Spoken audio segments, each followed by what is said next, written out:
Hey, it's Mike at Cross Country Mortgage. It's Monday morning, time for your Monday morning mortgage update for the week of May the 13th. I hope you all had a great weekend. It was a fantastic weekend.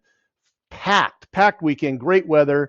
I spent time with family. Mother's Day, went to a wedding, rode my mountain bike on a new trail that was fantastic. Northern Lights, just a great weekend. Hope you got out and enjoyed all of it. So, what happened last week? What's going to happen this week with the market? Trying to give you some insight and some tools and info so that you can go and have those intelligent conversations with your buyers and sellers.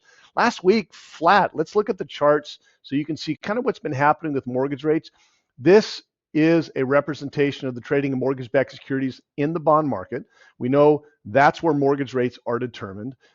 And we've seen this is a 3-month average. If we go back to February, rates were kind of flat, didn't really do much for a couple weeks. Then they improved, then they got worse, and they improved, then they got worse. And then we saw at the beginning of April a real sell-off in the market. Rates got worse. Inflation was the big culprit there, flattened out. And then we saw an improvement a couple weeks ago, but last week was just flat. And this week going to be pretty impactful because inflation. Again, we've got inflationary reports coming out. 2, CPI and PPI, the producer's price index, is what businesses and manufacturers and are paying for stuff.